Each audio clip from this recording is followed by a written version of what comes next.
새소리가 들리는 존재의 숲에 있습니다. 예도는 오늘 자크 데리다의 목소리와 현상을 갖고 여러분들과 함께 사유여행을 떠나겠는데, 예도만의 클래스를 갖고 어떤 목소리와 어떤 현상을 데리다가 해체하는지,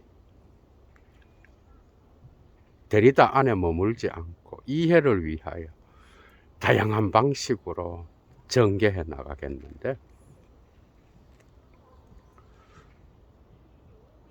히브리 성서에 보면 출애굽기 3장에 모세는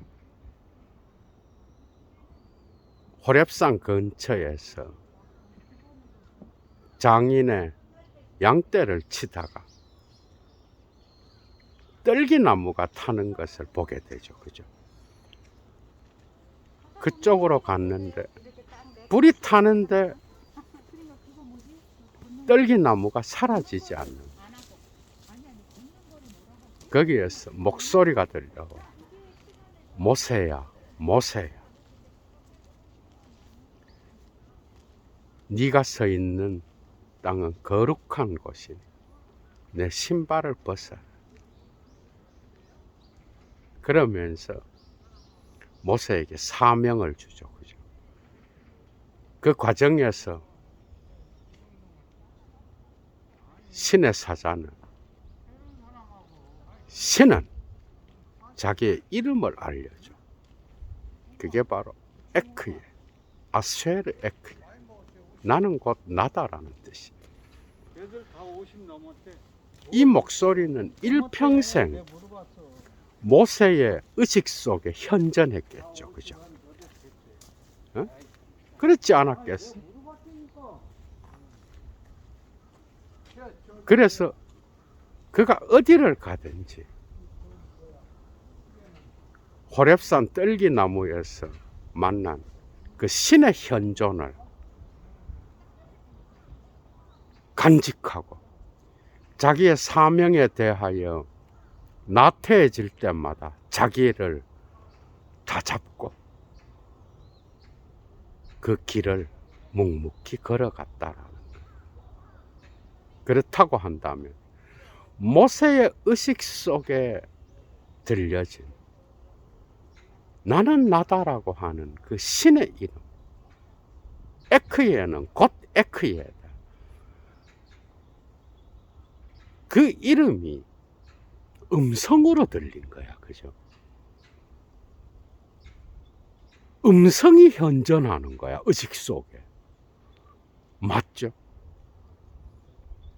그런데 이때에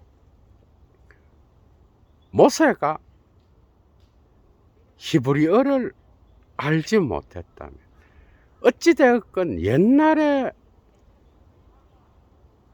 교육이 오늘날처럼 이렇게 확장되지 않았을 때는 문자를 모르고 말을 배우는 경우가 있어. 그죠? 그러나 이건 역시도 그 말을 배우는 데 있어서 부재한 문자가 언제나 작동해야 그 말을 인지하게 되는 거예요. 의사소통이 가능한 거예요. 그죠? 아흐시 에크리티, 원문자가 작동해야만이 모세는 그 말을 알아들을 수 있는 거야. 그러니까 신도 현존할 때 그 인간이 알아들을 수 있는 언어로 말을 한다라는 거야. 그죠? 이 언어에 독특한 거예요. 이때에 음성으로 들려진 신의 메시지는 문자, 부재하는 문자의 차이의 작동이 있어야 모세에게 그게 이해가 되는 거예요.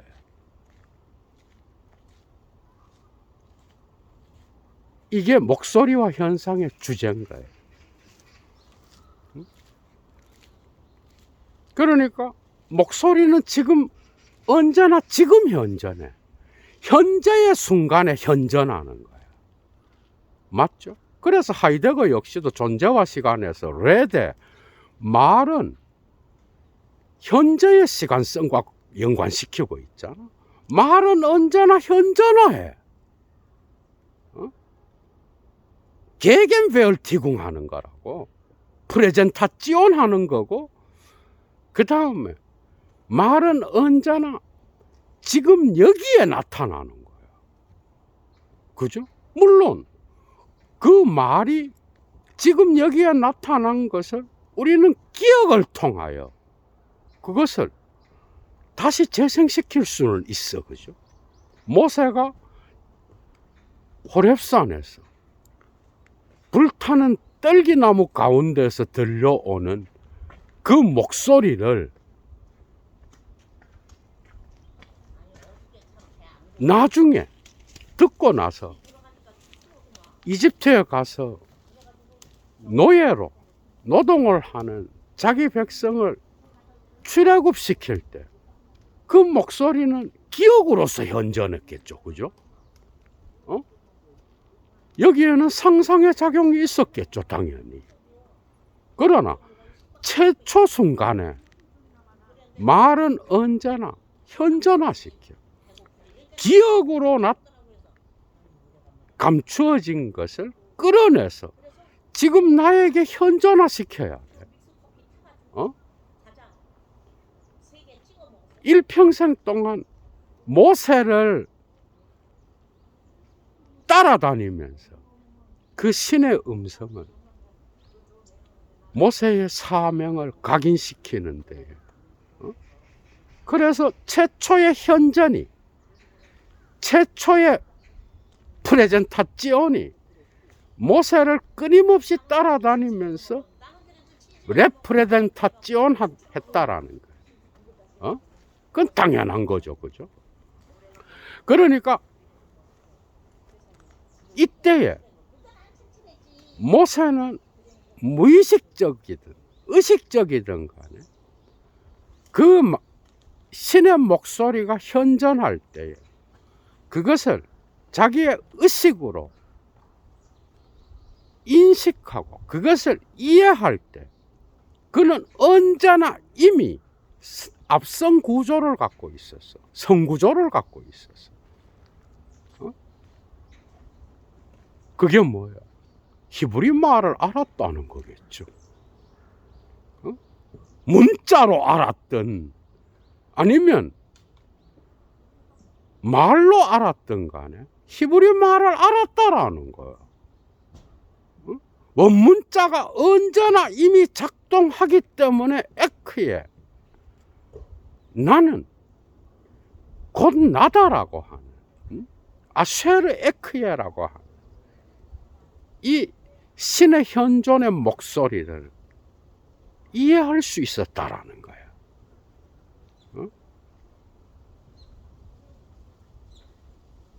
라부아 엘르 페노멘, 목소리는 현존하는 거야 지금. 그죠? 그리고 이미 최초의 목소리를 재현할 때도 기억을 통하여 그것은 재현존화되는 거예요. 목소리와 현상 재미있죠 여러분. 훗설의 그 어려운 훗설을 해체하는 데이터가 오늘 여러분들한테 확실히 들어올 거예요. 목소리와 현상 4장에서 특히 훗설의 논리연구 2권 일부에 나타나는 일부의 제목이 뭔지 알아? 거기에는 이렇게 세세하게 안 나와요. 그 논문에는 아우스드룩 운트 베도이퉁이 번역하면 표현과 의미야. 특히 이 일부 8절에서 고독한 영혼의 삶을 이야기하면서 훗설은 아우스드룩의 기능을 강조하게 되는데, 여러분들 봐봐. 시인이든 아니면 문학가든 예술가든 아니면 철학자든 누구든 간에 고독한 삶에서 사유를 할 때, 그죠?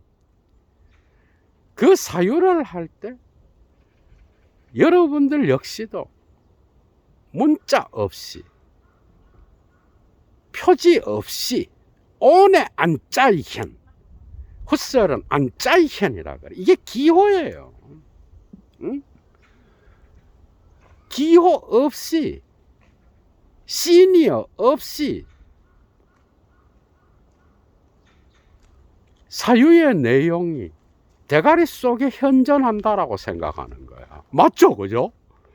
그러나 그것은 환상이에요. 왜? 언제나 이미 나의 표상에는 언어가 개입되어 있는 거야. 이게 주제야. 모든 표상은 언어 작용의 의미화가 없이는 표상이 일어날 수가 없는 거예요. 일어나도 그게 뭔지를 모르니까 지나가는 거겠죠. 그죠? 표상 자체, 표상은 그림이야. 그죠? 그런데 이 표상과 그 표상을 나타내는 언어는 물론 다른 거예요. 실제 표상과 그 그림과 그 그림을 나타내는 언어는 같지는 않죠, 당연히. 그러나 언어 없이 표상하는 것은 불가능한가? 이건 역시도 다르지만 깊은 공속관계를 갖고 있어, 그죠? 기호와 실제 세계가 왜 똑같아? 그러나 이 세계는 언어로 표현될 수 있고 그것이 그림의 형식으로서 언어에 상응할 수 있는 거지, 그지? 구태의 비트겐슈타인을 끌어들이지 않는다고 하더라도. 그래서 산책을 해, 예술가가. 시인이 산책을 해. 철학자가 산책을 하면서 고독한 사유의 삶을 반추하면서 사유해. 그죠? 그리고 심지어는 종교적 수도사들, 그 다음에 고성들이 진리의 길을 사유해. 이 고독한 사유의 삶, 거기에서는 표지의 도움 없이, 표지 없이, 안짜이현 없이, 기호 없이 표현이 가능하다라고 생각할 수 있는 거예요. 훗설 역시도 논리연구 2권 1부에서 이런 주장을 하게 되는 거예요. 고독한 사유의 삶에는 의사소통이 필요 없어, 그죠? 그리고 지시적 관계도 필요 없어. 안짜이해는 지시하는 거예요. 표지는 지시하는 거고, 기호는 의사소통을 위하여 가리키는 거예요. 그런데 혼자 사유를 할 때는, 그리고 명상을 할 때는 다 해당되죠, 그죠? 이 표지의 도움, 기호의 도움 없이 곧바로 어떤 체험의 내용이, 본질이 지금 현재 나에게 현존한다라고 생각하는 거예요. 그래서 훗설은 사유의 삶에서 의미는, 베도이퉁은 이것을 데리다는 블루와흐 디흐, 말과 연결시켜서 번역하죠. 그죠? 블루와흐 디흐는 의미하다, 뜻하다, 불어로. 그러나 거기에는 말이 들어가 있는 거야. 아, 이게 언어 장난도 이 말이 되게 하는 거야. 그죠? 그런데 그 의미는 표현과 관계된다고 보니 여기에서 이미 선험적이고 관념론적인 현상학의 흔적이 들어가 있는 후설의 논리 연구는 이권으로 구성되어 있죠. 이권이 또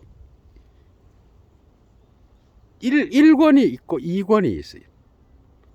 2가 2권으로 나눠지는데 5개의 연구, 6번째 연구가 2로 나눠지고 5개의 연구가 1이에요. 그러나 논리 연구에서는 아직 이 선험적 현상학으로 도달하지 못했다 그래. 이건 후설 자신의 말이에요. 기술 심리학에서 인식론적 관심을 갖고 체험의 영역을 기술하는 거예요. 모든 체험은 의미지향인 거야. 그죠? 그러나 후설의 관점은 이 체험들의 본질에 관심을 가진 거예요.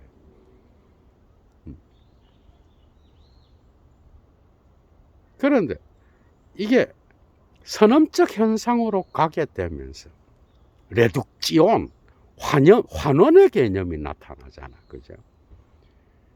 이 현상학적 환원을 거쳐서 종착점에 도달한 아이덴티시 레둑지온을 거쳐서 본질 직관을 하고 그리고 경험의 내용으로부터 본질, 보편적 본질을 추려내는 과정.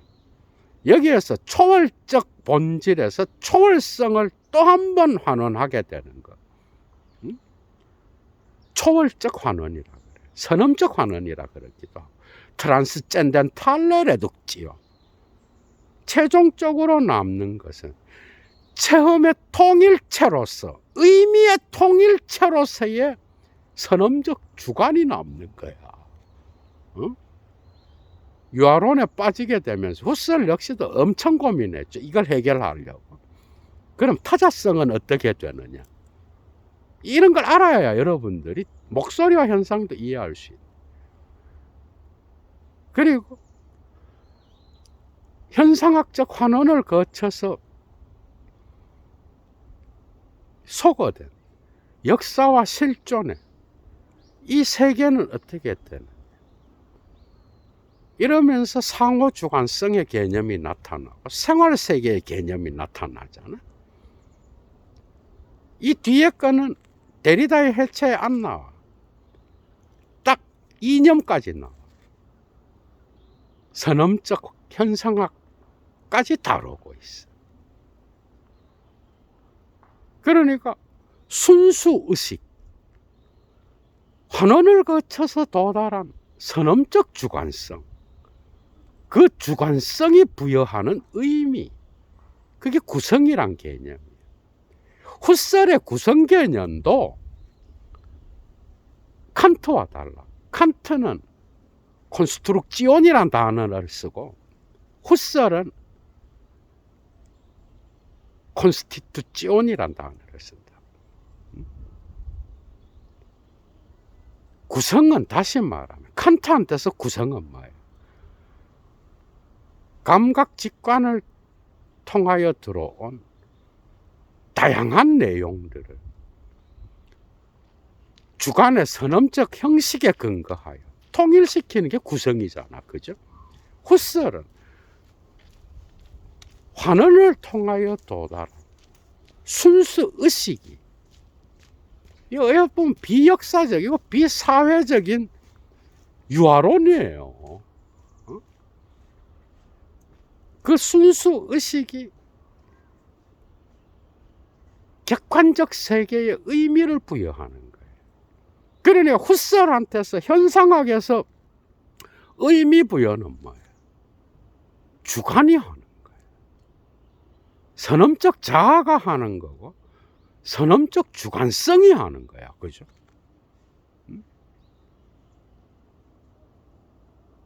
그러니까 사유의 삶에서 기호는 이질적인 거예요. 사유는 직접 사유하면서 표상을 통하여 그 내용이 현재, 사유하는 현재 현존하는 거예요. 그래서 사유의 삶에서 목소리가 중요한 거예요. 그죠? 물론 그것은 그림으로 나타날 수 있지. 나는 사유하면서 나 혼자 독백으로 말할 수 있어. 말하고, 그리고 나 자신과 의사소통할 수 있어. 그러나 엄밀히 보면 그런다라고 상상할 뿐인 거예요. 맞죠? 그죠? 실제적인 의사소통은 없는 거지. 그냥 혼자 나 자신과 의사소통한다라고 상상할 뿐인 거예요. 아인빌딩할 뿐이고 이것은 판타지의 작용이 있는 거예요. 그래서 상상 혼자만의 독백, 고독한 사유의 삶에서 소통하는 것은 상상작용일 뿐이요. 그것은 표상작용인 거예요. 그래서 훗설은 이 표상을 1차 표상과 2차 표상으로는 지각의 어떤 지향적 대상이 1차적으로 현존하는 것, 이것에 근거하여 이게 1차적 생산이야. 프로덕지온이야. 그죠? 그런데 이것에 근거하여 우리 인간은 사유와 상상력과 연상작용을 통하여 재생산하는 거죠. 그죠? 그게 바로 게겐벨티궁이에요. 그게 바로 레프로덕지온이요. 레프레젠타지온이에요. 그런데 이런 과정에서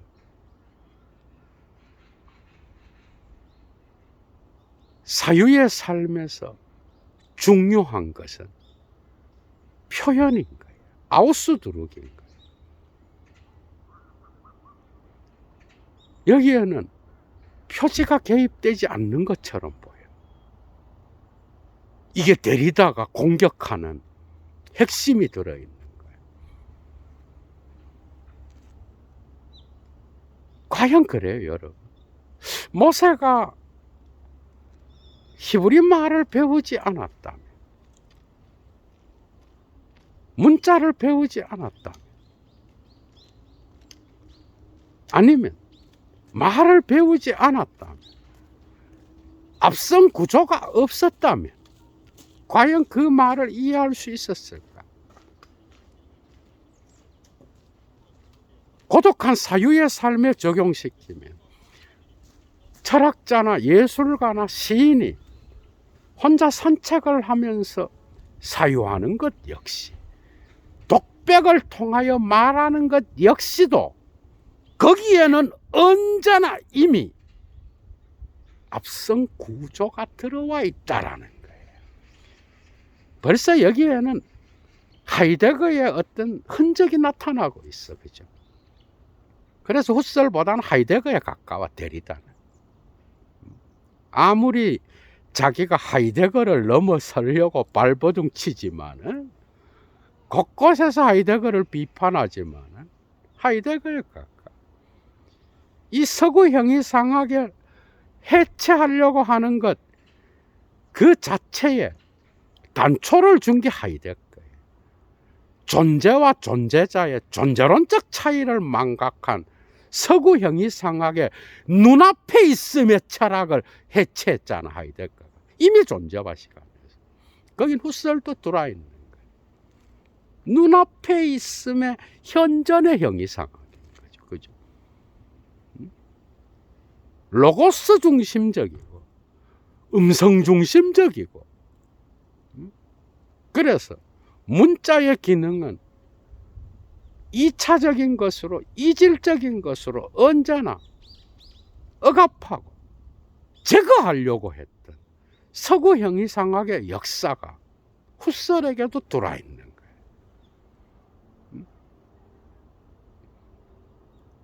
그런데 표상은 반복되지 않으면 의미가 작동할 수 없어요.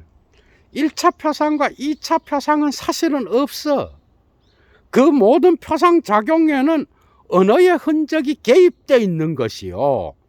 그리고 고독한 삶을 살아가는 철학자나 예술가나 시인이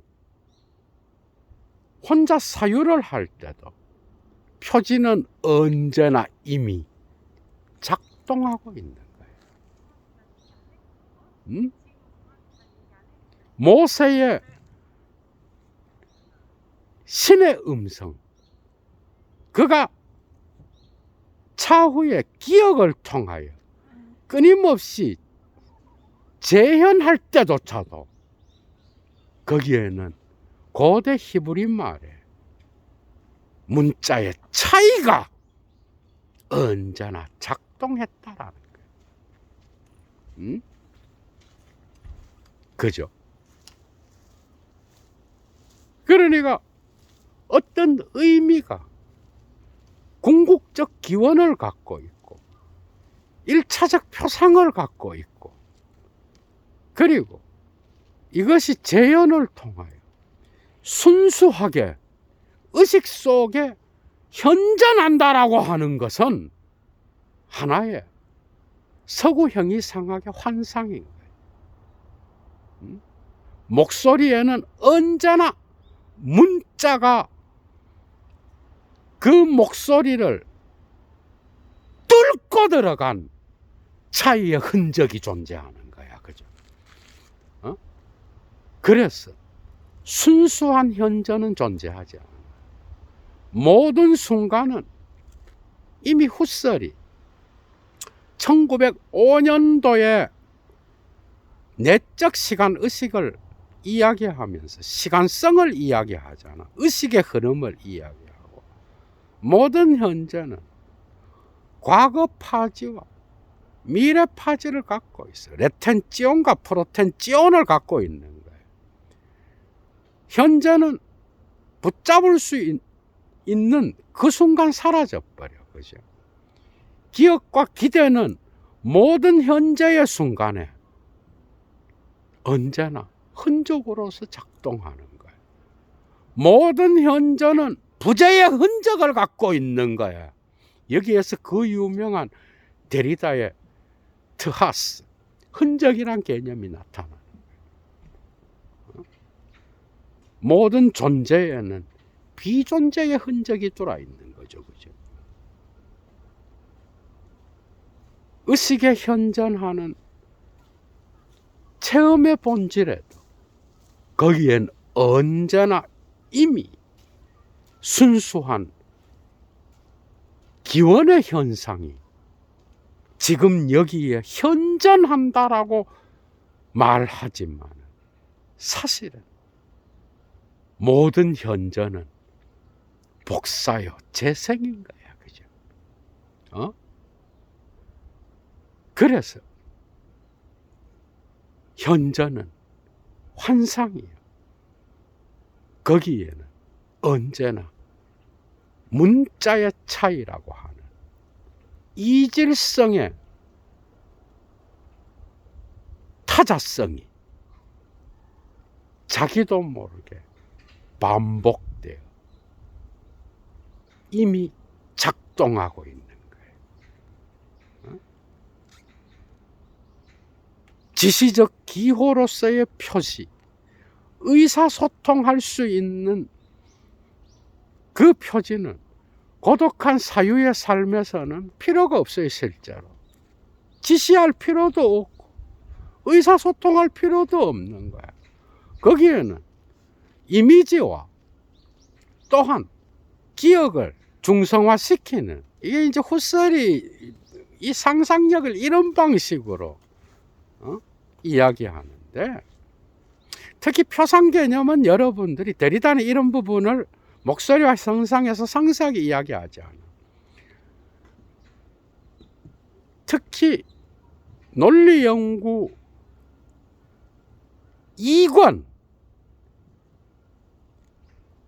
5부를 참조하시고, 그리고 이념 1, 이념 첫 번째 권 3부를 참조하세요.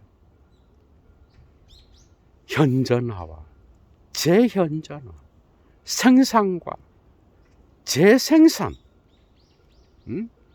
게겐베얼티군과 페얼게겐베얼티군, 프레젠타지온과 레프레젠타지온, 포스텔룽과 폴스텔룽은 양쪽에 다 쓰여, 그죠? 당연히 이게 중요한 개념이에요. 다르슈텔, 슈텔펠, 트레텔 이런 방식으로 나누지만 사실은 기원도 없고 목적도 없어요. 기원이 없다라는 것. 그래서 최초 표상을 순수한 것으로서 설정하고 순수자아로 되돌아간다라고 이야기하지만 역사와 사회와 실존으로부터 자유로운 무전제의 선험적 자아는 존재하지 않아. 이거는 사르트르도 까고 하이데거도 당연히 까는 거죠. 그런 건 없어.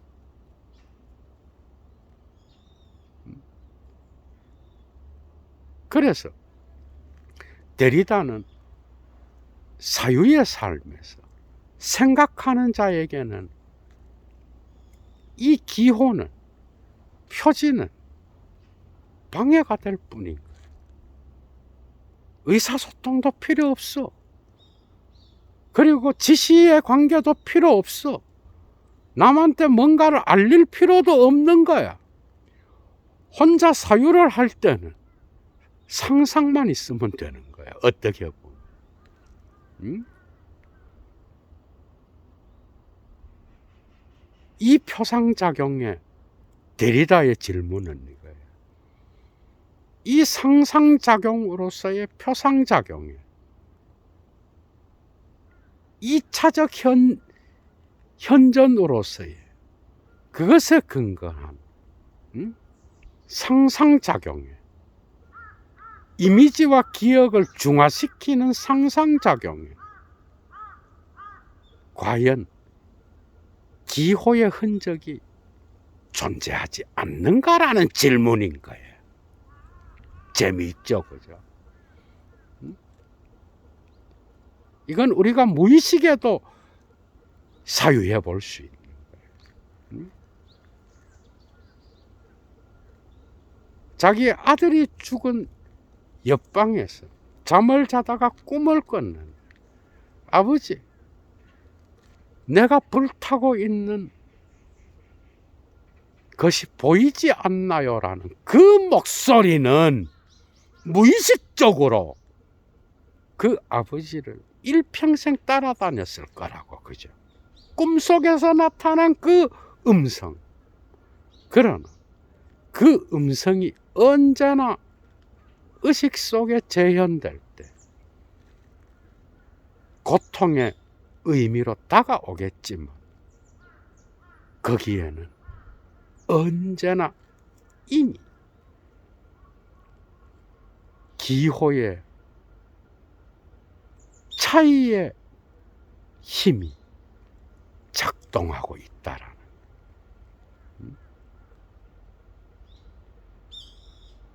그래서 음성과 현저는 일치하는 거예요. 지금 현재 시간성에서 중요한 건 현재인 거예요. 내적 시간 의식에서 훗설이 말한 그 순수한 현재는 없다라는 거예요. 그것을 데리다는 훗설을 비판하기 위한 도구로 갖고 오죠. 그죠? 이 작품이 독특하게도 하이데거가 28년도에 편집해서 출간했잖아. 이게 1905년도에 강의했던 거예요. 그죠? 훗설이. 하이데거가 편집해서 출간한 거야, 이 작품. 내적 시간의식.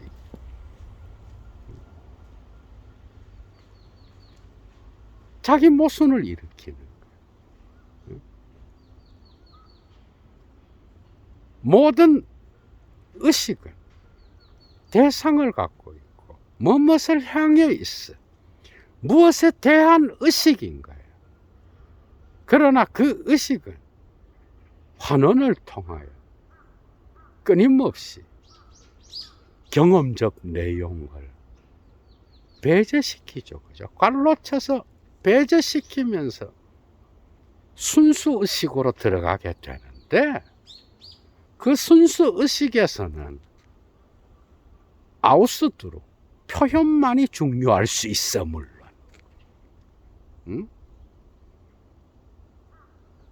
안짜이해는 중요하지 않아. 표지는 중요하지 않을 수 있어. 그러나 이것은 현상학의 환상이라는 거예요. 이 사유는 아주 데리다가 67년도에 발표했지만 그 당시에 사르트르와 메를로-퐁티를 통하여 후설의 현상학이 상당히 많이 받아들여져서 연구되고, 물론 이제 점점 쇠퇴해 갔지만 그 시점에 이 후설의 해체를 제시했다라는 거예요. 중요하죠. 그죠? 그러나 우리는 데리다에게 물을 수 있어요. 여기서 후설이 살아날 수 있는 거예요. 이거는 예도가 리케르에게서도 통찰을 얻은 게 있어. 해석의 갈등에서 일부에서, 그죠? 폴 리케르는 구조주의와 해석학과 구조주의를 이야기하는데, 거기에서 구조주의 언어학에, 그러니까 이게 소시르의 랑그 체계를 이야기하는 거예요. 얘도가 이미 다 강의를 해놨어. 레비스트로스도, 폴 리케르도. 그런데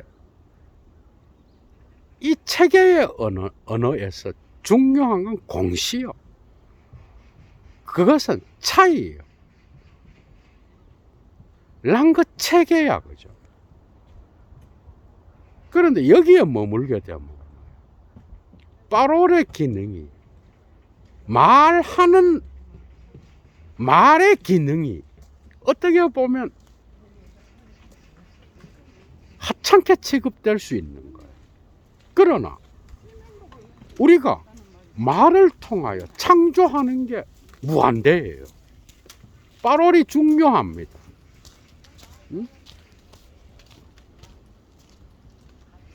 말을 통하여 우리는 어떤 의미를 생산하기도 해. 그러나 독특하게도 말을 배운 자는 그걸 알아들어. 통사론에서 의미론으로 가게 되면은 말하는 자의 말은 중요해져. 그래서 후설은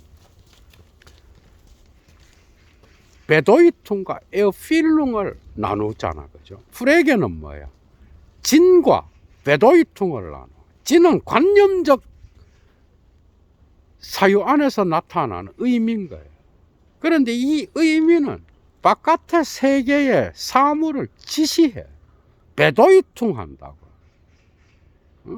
어떻게 보면 후설에게서 베도이퉁은 뭐야? 프레게한테서 진의 의미인 거예요.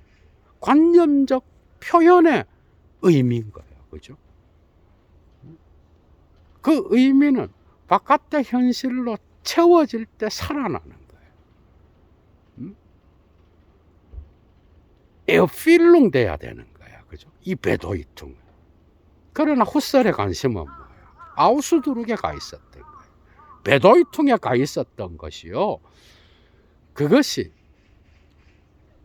1907년도에 했던 강의, göttingen 대학교 교수였죠. 그죠? 거기에서 했던 강의를 모아놓은 게 현상학의 이념이야. 이미 여기에서 선험적 현상학의 흔적이 나타나. 레둑지온의 개념도 나타나고. 이념을 읽기 전에 여러분들이 읽으면 좋은 작품이야. 100페이지가 안 되니까요. 아주 짧아. 5개의 강의인데. 거기에서 선험적 현상학이 나타나고 있어. 살아있는 삶의 체험이 마치 삶을 소거해 들어가면서 순수의식을 발견해 가는 듯한 느낌을 주는 거잖아. 그죠? 역사와 사회로부터 떨어져 있는 예술가나 철학자나 아니면 고승이나 수도사를 연상시키는, 그러나 언제나 이미 문자의 체계 랑그가 이러한 사유의 삶에 작동한다고 하더라도 살아있는 의식이 말을 통하여 다시 부여하는 의미 역시도 무한대의 의미를 창조하는 거예요. 이거는 포스트 모더니즘이 배워야 할 거예요. 어떻게 보면 볼리 깨르는 이 점에서 데리다와 달라. 맞잖아. 그죠? 문학은 랑그 체계만 연구하는 걸로 이루어지나? 어떻게 보면 문학가가 뭐예요? 시인은 뭐예요? 랑그 체계에서 자기의 빠로를 통하여, 의식을 통하여 문자를 선택한 거잖아. 그죠? 그래서 옐름 슬레브와 또 구스타프 기욤의 언어 이론이 중요해지는 거예요.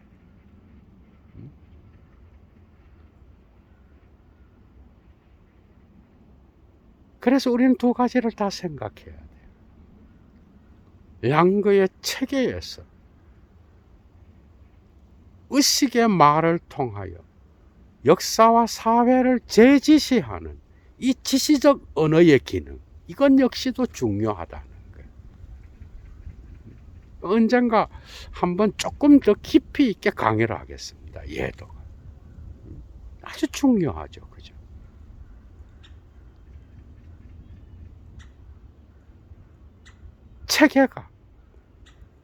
체계 안에는 기호의 차이만이 있어. 그죠? 소실한 데서도.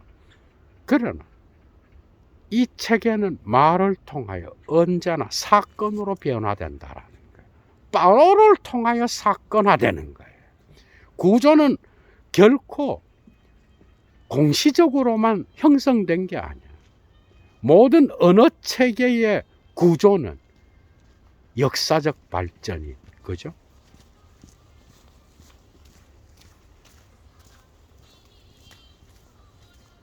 디아크로닉이 존재했다라는, 통시가 있었어. 그 흔적을 공시는 받아들이면서 자기의 체계를 수립한 거예요. 그러나 중요한 것은 공시에 있다라고 본 거예요. 구조주의 역시도 그렇게 간 거예요.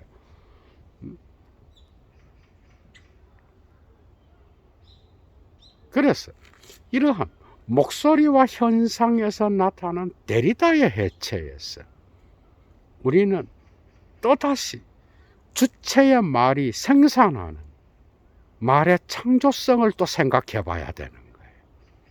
그냥 해체해서 멈춰서는 안 되는 거죠. 그죠?